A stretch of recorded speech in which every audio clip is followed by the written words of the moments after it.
سلام. اجدادم هم سلام میرسونه. میدونم که همتون این مشکل رو دارین که کلی درس میخونین ولی میرین سر جلسه امتحان و هیچ یادتون نمیاد. راه حل این مشکل تو دسته من و اون استفاده از یعنی خوردن مایه مغز موشه. نه هر مایه‌ای، نه هر مغزی و نه هر نژاد موشی. اگه فروشنده معتبری برای خرید مغز موش سراغ ندارین میتونین از این لینک استفاده کنین. مغز موشاش خوبن، بدک نیستن. حتما یادتون باشه از جایی که خرید میکنین معتبر باشه، چون که تا اون در کمینه. خب به چی احتیاج داریم؟ یک کاسه بلور که ما از این بلور خاص استفاده میکنیم که روش طرح ماه رو داره و برای فازهای مختلف ماه میشه ازش استفاده کرد. علاوه بر اون شما به مقداری آب گازدار مرداب نیاز داریم که ما از مرداب گاوخونی اونو گرفتیم.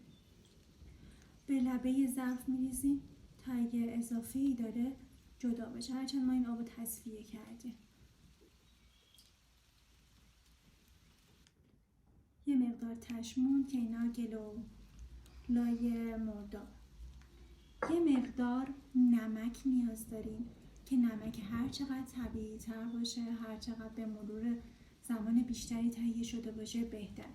ما از نمک دریاچه ارومی استفاده میکنیم.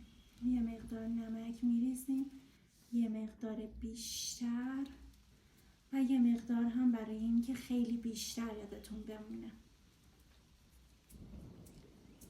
بعد یه مقدار مغز موش نیاز داریم که عنصر اصلیه. مثلا این مغز موشی که برامون آوردن حتما توی خود مایه خون همون حیوان باید باشه، برای همین میگم حتما ایمن باشه.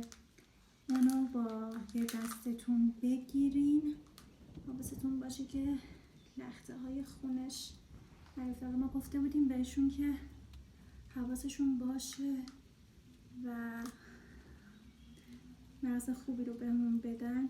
سعی میکنین جمجمش رو باز کنین، لباساتون هم کثیف نکنین. خیلی راحت باز میشه. بعد اون مغزتون رو جدا کنید و توی آب بندازید. این لخته ها رو سعی کنین که نندازین توی آب مرداب، چون یکم بعداً دردسر میشه براتون. بعد سعی کنین که همش رو هم در بیارین.